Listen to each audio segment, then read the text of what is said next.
Everyone, নমস্কার, জয় শ্রীরাম, জয় Bajrangbali from Dhulagarhi toll plaza. আজকের ব্লগটা কফি খেতে খেতে ধুলাগড়ি টোল প্লাজার পাশেই এই যে চায়ের দোকানটা আছে, তো এখান থেকে শুরু করছি। ঘড়িতে সময় সকাল 7টা, আর আমরা আজকে তোমাকে নিয়ে যেতে চলেছি মুকুটমণিপুর ড্যামের কাছে একটা মোটো ক্যাম্পিংয়ে। আজকে ব্লগটা এখান থেকে স্টার্ট করছি, কারণ যেহেতু আমরা খুব ভোরে সকাল 6টার সময় বেরিয়েছিলাম, তো সেই কারণে আর টাইমটা মেনটেন করার জন্য সেখান থেকে ব্লগটা স্টার্ট করছি। তাই এখানে এসে এক কাপ কফি খেতে খেতে আজকে ব্লগটা তোমার সঙ্গে শুরু করলাম। তো আমরা কফিটা শেষ করে নিচ্ছি, আর তোমরা ভিডিওটা প্রথম থেকে দেখতে থাকো। Good morning from Barasat. ঘড়িতে বাজে সকাল 6টা 10, আর আমরা এখন বেরিয়ে চলেছি আমাদের গন্তব্যের উদ্দেশ্যে। একদম পারফেক্ট টাইমিং আছে। আজকে ভেবেছিলাম 6টার সময় বেরোবো, এটা প্ল্যান করেছিলাম, তো 6টা 10 পারফেক্ট টাইমিংই রয়েছে। এই শীতকালে সকাল সকাল বেরোনোর কিন্তু আলাদাই একটা মজা আছে। শীতের সকালে ঠান্ডার মধ্যে কাঁপতে কাঁপতে বেরোনো, রাস্তায় হালকা কুয়াশা, যদিও আজকে খুব একটা কুয়াশা নেই, হালকা একটা কুয়াশা রয়েছে, কারণ বেশি কুয়াশা হলে আবার গাড়ি চালাতে মুশকিল, তখন স্পিড স্লো হয়ে যায়। আমার লাস্ট পুরুলিয়া ক্যাম্পিং ব্লগে আমি তোমার থেকে বেশ ভালো রেসপন্স পেয়েছি, প্রচুর ভালোবাসা দিয়েছো তোমরা, তো সে কারণে আমি আবার তোমাকে এবার নিয়ে যাচ্ছি আবার একটা মোটো ক্যাম্পিংয়ে। আর এই সিরিজেও কিন্তু থাকছে এর আগের পুরুলিয়া ক্যাম্পিং সিরিজের মতো সাইলেন্ট ব্লগ, যেখানে আমরা কোনো ভয়েস দেব না, সম্পূর্ণ তোমরা নেচারের এনজয়টা ফিল করতে পারবে। গতকাল রাতে গিয়ে আমি আমার গাড়ির পেট্রোল ফুয়েল আপ করে রেখে দিয়েছিলাম, যে কারণে আজকে আর পেট্রোল ভরানোর কোনো ঝামেলা নেই। বাট হাওয়াটা আমি চেক করাতে পারিনি, তো আজকে এক ফাঁকে একবার হাওয়াটা চেক করাতে হবে, এমনি ঠিকঠাকই আছে। আর গতকাল রাতে আমি যখন বাইকটা চেক করছিলাম, তো হঠাৎ দেখলাম যে গাড়ির ব্যাটারি বসে গেছে, গাড়িটা স্টার্ট নিচ্ছে না। তো আমি গাড়ির ব্যাটারিটাকে চার্জ করলাম, চার্জ করে দেখলাম না, ব্যাটারি স্টার্ট নিচ্ছে না, গাড়ি স্টার্ট নিচ্ছে না, ব্যাটারি ফুল বসে গেছে। তারপর আমাকে রাত্রেবেলা ইমিডিয়েট গিয়ে আবার একটা দোকানে ফোন করলাম, তারা তো প্রায় দোকান বন্ধের অবস্থা। তখন তাদেরকে ফোন করে বললাম যে তোমরা দোকান খোলা রাখো, আমি আসছি। তো কালকে গিয়ে আমাকে ইমার্জেন্সি আবার ব্যাটারি চেঞ্জ করতে হয়েছে, নতুন ব্যাটারি লাগালাম আমি। তো এখন গাড়ি আবার বিন্দাস ছুটছে। উঠে পড়লাম বেলঘড়ি এক্সপ্রেসওয়ে, বালি ব্রিজ, আর ওই ডান দিকে দেখা যাচ্ছে দক্ষিণেশ্বর মা কালী মন্দির। তো মায়ের আশীর্বাদ নিয়ে আমরা আজকে জার্নিটা করছি। মা জার্নিটা যেন আমাদের ঠিকঠাক সাকসেসফুল হয়, যাতে কোনো রকম প্রবলেম না হয়। কারণ আমরা এই যে জার্নিগুলো প্ল্যানিং করছি, এই জার্নিগুলোর কিন্তু কোনো রকম আমরা রেফারেন্স পাচ্ছি না, কারণ আমাদের বেঙ্গলে মোটো ক্যাম্পার অলমোস্ট নেই বলে চলে। একদম নেই আমি সেটা বলবো না, আমি দেখেছি একজন আছে, আরও হয়তো 1-2জন আছে, বাট আমাদের বেঙ্গলে ক্যাম্পিংয়ের কালচারটা প্রচণ্ড কম।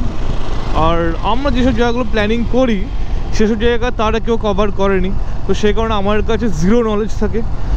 তো সেইখানকার সিচুয়েশান কি, ওখানকার কী কী প্রবলেমস আছে, ইস্যুস আছে, সেগুলো আমরা জানি না। তো সেগুলো আমাকে বিভিন্ন লোকজনের সাথে কথা বলে আমরা জানার চেষ্টা করি, তবে ম্যাক্সিমাম ক্ষেত্রে আমরা কোনো ইনফরমেশান পাই না। তো সেই কারণে একটা টেনশন থেকেই থাকে কখন কি হবে না হবে। কারণ আমরা যদি গিয়ে কোনো হোমস্টেতে বা কোনো হোটেলে লজে থাকি, সেটা কিন্তু অনেকটাই সেফ, সেটা ক্যাম্পিং হবে না, বাট সেটা সম্পূর্ণ সেফ। কিন্তু আমরা যেটা থাকছি সেটা হচ্ছে সম্পূর্ণ নেচারের মধ্যে, আর সেখানকার সিচুয়েশান কী, পরিবেশ কী, তা তো আমরা জানি না। তো তাই একটা হেডেক থেকেই থাকে।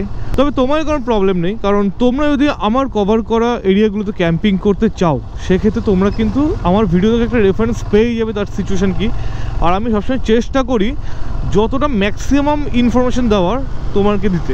এই জায়গা থেকে কিন্তু রাস্তাটা দুদিকে ভাগ হয়ে গেছে, ডান দিকে গেলে দিল্লি রোড, বাঁ দিকে মুম্বাই রোড, দুদিকেই যাওয়া যায় মুকুটমণিপুর, তবে আমরা মুম্বাই রোড ধরবো, কারণ এই রাস্তাটা তুলনামূলক বেটার দিল্লি রোডের তুলনায়। ঘড়িতে বাজে 6টা 52, আর আমরা উঠে পড়লাম মুম্বাই রোডে। আমি তোমাদেরকে প্রতিটা ব্লগে যখনই আমি কোনো লোকেশান বলি, তখনই কিন্তু আমি তোমাকে টাইমটা মেনশন করি। তার রিজন হচ্ছে যে কোনো রাইডিংয়ের ক্ষেত্রে কিন্তু টাইমটা খুবই ইম্পর্টেন্ট, যে আমি একটা ডিস্টেন্সে কতক্ষণে কভার করছি। কারণ তোমরা জেনারেলি টাইমের রেফারেন্সটা পেয়ে থাকো গুগল ম্যাপ থেকে, আর তোমরা জানো গুগল ম্যাপের সাথে আমাদের রাইডিংয়ের টাইম কখনোই ম্যাচ করে না, কারণ বিভিন্ন সিচুয়েশান, বিভিন্ন প্রবলেমস থাকে। তো সেই কারণে আমি তোমাকে সবসময় টাইমটা মেনশন করি, যে আমি কটার সময় শুরু করলাম, কটার সময় কোথায় পৌঁছালাম, কোন এরিয়াতে পৌঁছালাম, প্রত্যেক টাইম আমি তোমাকে মেনশন করি, এই কারণে যাতে তোমরা একটা প্রপার রেফারেন্স পাও, যাতে আমার ব্লগিং দেখে তোমরা যে কোনো রাইডে নিশ্চিন্তে বেরিয়ে যেতে পারো। ঘড়িতে সময় সকাল 7টা 8 আর আমরা চলে এসেছি ধুলাগড়ি টোল প্লাজায়। তো এখানে দিচ্ছি আমরা ছোট্ট একটা টি ব্রেক, যেহেতু সকাল সকাল বেরিয়েছি আমরা, আর আমার কোনো চা খাওয়া হয়নি। আর সকাল সকালে দেখতে পাচ্ছি এখানে কিন্তু প্রচুর রাইডার দেখা যাচ্ছে। আর আজকে যেহেতু উইকেন্ড, সে কারণে আজকের দিনে প্রচুর রাইডার দেখা যাবে, প্রচুর রাইডিং হবে আজকের দিনে। ঘড়িতে সময় 7:30 আর আমরা জাস্ট টি ব্রেক শেষ করে রাইডটা স্টার্ট করে দিলাম। জাস্ট একটা টি ব্রেকে আধ ঘন্টা বেরিয়ে গেল। এই জন্য দাঁড়াতে চাই না, কারণ দাঁড়ালে কোত্থেকে সময় বেরিয়ে যায় বোঝায় না। কিন্তু চাটা অ্যাকচুয়ালি দরকার ছিল। সকালের রোদ ওঠা শুরু করলো আর খুব মিষ্টি একটা পরিবেশ লাগছে। সামনে হালকা একটা কুয়াশা, তার মাঝখান দিয়ে মিষ্টি রোদ। শীতকালের এই আমেজগুলো না এত ভালো লাগে, পুরো মুডটাকে ভালো করে দেয়। হয়তো সময় সকাল 8:18 আর আমরা এসে পৌঁছালাম কোলাঘাটে, যার নিচ দিয়ে বয়ে গেছে রূপনারায়ণ নদী। আর ওইদিকে দেখো সূর্য উঠেছে, ওদিকে হালকা রোদ আর জলে পুরো না পুরো চিকচিক চিকচিক করছে আর হালকা কুয়াশা। কি সুন্দর মায়াবী লাগছে পরিবেশটা। প্রত্যেকবার আমরা রাইডের ক্ষেত্রে আমরা কোলাঘাটে দাঁড়াই, তো আজকে আমরা দাঁড়াবো না, কারণ একটু আগে আমরা কফি খেয়েছি। তো কোলাঘাটে দাঁড়ালে বেকার টাইম লস হবে, তো আমরা আরও এগিয়ে যাই। তো একেবারে হয়তো খড়গপুরকে হল্ট নেব। এই জায়গা থেকে কিন্তু রাস্তা দুদিকে ভাগ হয়ে যাচ্ছে। বাঁ দিকে হলো দীঘা মন্দারমণি, আর আমরা যাব সোজা, যেহেতু আমরা খড়গপুর হয়ে যাবো, তো সেখানে আমরা যাবো সোজা।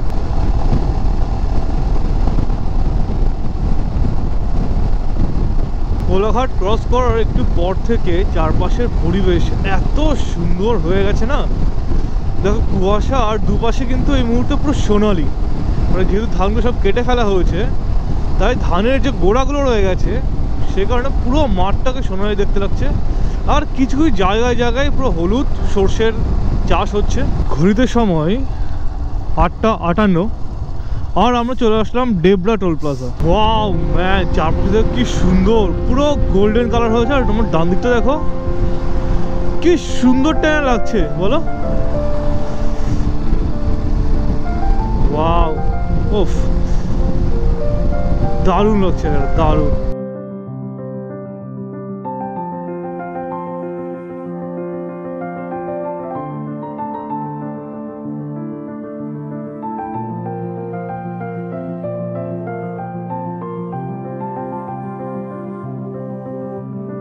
আমাদের যেতে হবে খড়গপুর হয়ে, আর খড়গপুর যেতে গেলে এই জায়গা থেকে কিন্তু নিয়ে যেতে হবে বাঁদিকে। এখান থেকে রাস্তা দুদিকে ভাগ হচ্ছে, আর এই জায়গাটা বাঁদিকে গিয়ে একটা ফ্লাইওভার দিক ঘুরে খড়গপুর ওপরে গিয়ে পড়বে। আর এই জায়গাটা না আমার খুব সুন্দর লাগে, কারণ ফ্লাইওভারটা না পুরো রাউন্ড করে ঘোরা আর সুন্দর কর্নারিং হয় এখানে, খুব সুন্দর লাগে জায়গাটা। আর খুব সুন্দর একটা ভিউ পাওয়া যায়। বাঁদিকে চাষের ক্ষেত, ধান ক্ষেত পুরো, আর তার মধ্যে যে জল দিয়েছে সেটা রোদে পুরো চকচক চকচক করছে।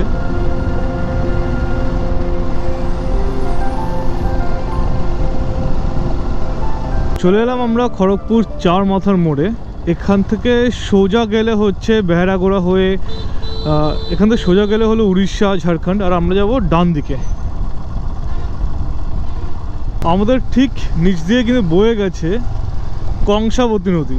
কংসাবতী নদীর এই জায়গাটা কিন্তু বেশ ভালোই জল আছে। আর আমরা যেখানে যাচ্ছি মাইথন ড্যামে, সেটা কিন্তু কংসাবতী নদীর ওপর বাদ দিয়ে কিন্তু করা হয়েছে।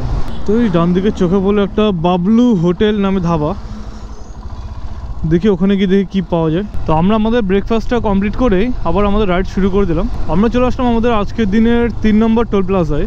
তবে টোল প্লাজাটাই মনে হচ্ছে এখন আর টোল নেওয়া হয় না। ঘড়িতে সময় 10:33 আর আমরা যে জায়গাতে আছি এই জায়গাটার নাম হলো গোয়ালতোর। আর এই সামনের মোড় থেকে আমাদের নিতে হয় বাঁ দিকে। এই যে মোড়টা দেখা যাচ্ছে, এই মোড় থেকে আমরা নিচ্ছি বাঁ দিক। আচ্ছা সরি, আমি ভুল বলেছি, জায়গাটার নাম হলো ভাদুতলা। ভাদুতলা থেকে বাঁ দিক নিতে হবে। তো এখানে কিন্তু রাস্তার আশেপাশে বেশ কিছু কনজেস্টেড বাজার, লোকজন আছে, তো একটু দেখে সাবধানে গাড়ি চালাতে হবে। রাস্তাটা একবার দেখো কি সুন্দর লাগছে, মাঝখান দিয়ে পুরো পিচ রাস্তা, দুদিকে পুরো কিন্তু জঙ্গল, আর গাছগুলো পুরো রাস্তার উপরে ছাতার মতো এসে পড়েছে। কি সুন্দর টাইনা লাগছে, তাই না? যদি পুরো রাস্তাটা এরকম হয় তাহলে তো কোনো কথাই নেই, সে যত লম্বাই রাস্তা হোক। জঙ্গল দেখতে দেখতে সময় কেটে যাবে কখন, আর শরীরে একটুও ক্লান্তি আসবে না। এসব জঙ্গলের মাঝখানে রাস্তা, ওফ, এইসব রাস্তার মাঝখানে ড্রাইভ করা, বাইক চালিয়ে যাওয়া, এগুলোই তো বাইকারদের কাছে ড্রিম। এগুলোই হলো পিস, সুকুন।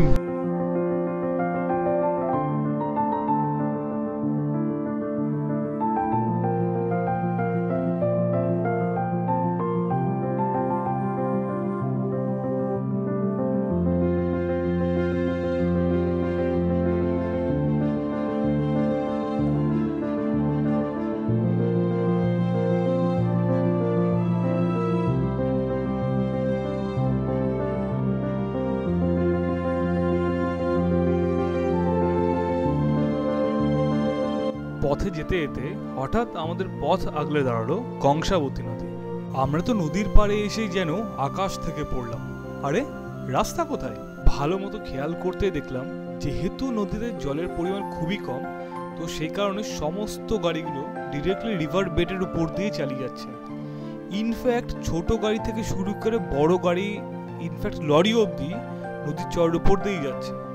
জাস্ট নদীর মাঝখান দিয়ে মাটি একটু সামান্য উঁচু করে দেওয়া, তার উপর দিয়েই সব গাড়ি যাচ্ছে। তো আমি বুঝতে পারলাম আমাকেও একইভাবেই যেতে হবে।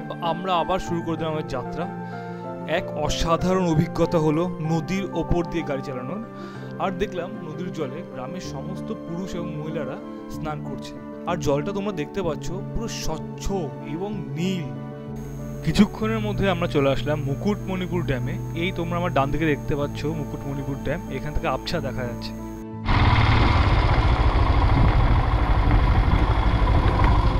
এই রাস্তাগুলো দেখে কি সুন্দর রাস্তা, মাঝখানে সরু রাস্তা, দুদিকে কিন্তু জঙ্গল। তো উঠতে চলেছে আমরা ড্যামে।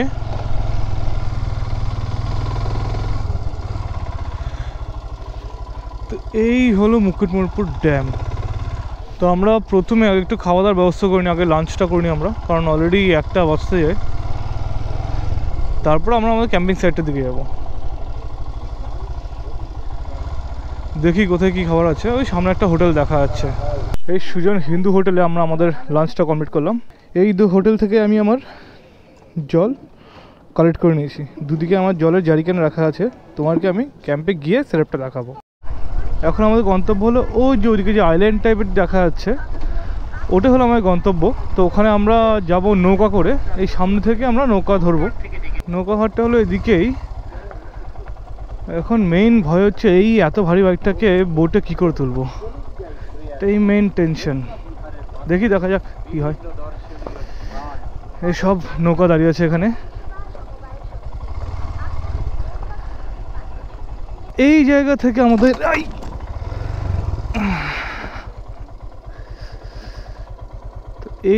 আমাদের নৌকা করে যেতে হবে ওইদিকে।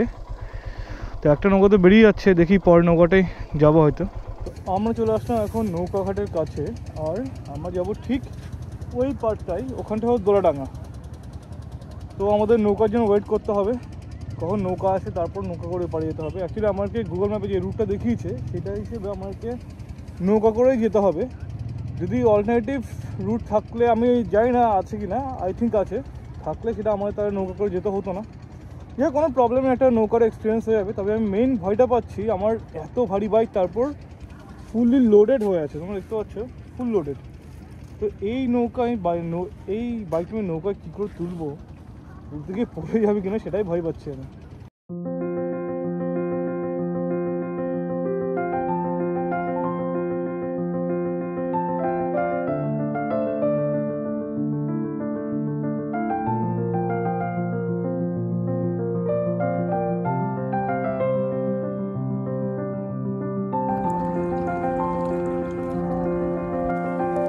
এখানকার জল দেখতে পাচ্ছ পুরো কাচের মতো স্বচ্ছ, নিচে কি আছে সব দেখা যাচ্ছে, আর জলটা পুরো নীল দেখাচ্ছে। আসলে আমাদের চ্যালেঞ্জের সময়, এখন এর উপরে আমার বাইক তুলতে হবে।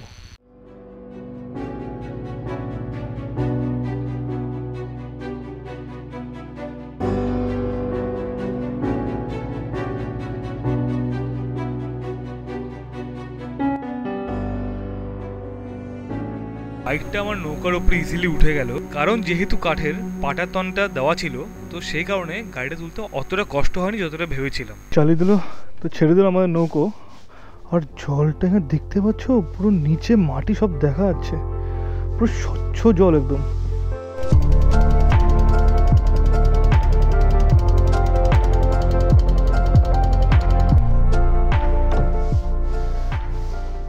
চলো আমরা পৌঁছে গেলাম এই ঘাটে। এবার চ্যালেঞ্জ হচ্ছে বাইকটাকে নামানো।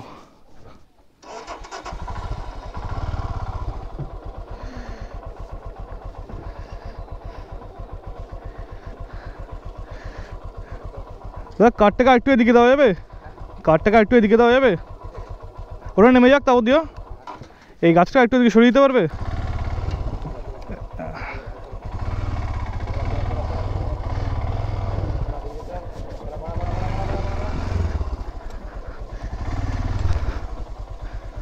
চলো পার হয়ে গেলাম সেফলি, কোনো প্রবলেম হয়নি, এটাই বাঁচোয়া।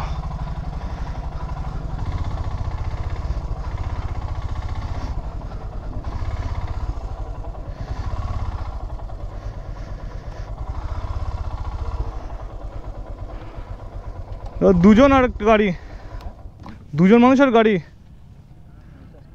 কত? 50। গাড়ি কত করে? গাড়ি 10 টাকা আর মানুষ? হ্যাঁ 20 টাকা করে। তো আমার টোটাল 50 টাকা লাগলো, 10 টাকা করে গাড়ির চার্জ আর 20 টাকা করে পার পার্সন চার্জ। এবার আমাদের খুঁজতে হবে ক্যাম্প সাইট, কোথায় আমরা টেন্ট খাটতে পারি। এখানকার রাস্তাগুলো কিন্তু খুব সুন্দর, দেখো নির্জন রাস্তা, দুদিকে গাছ, দারুণ দারুণ।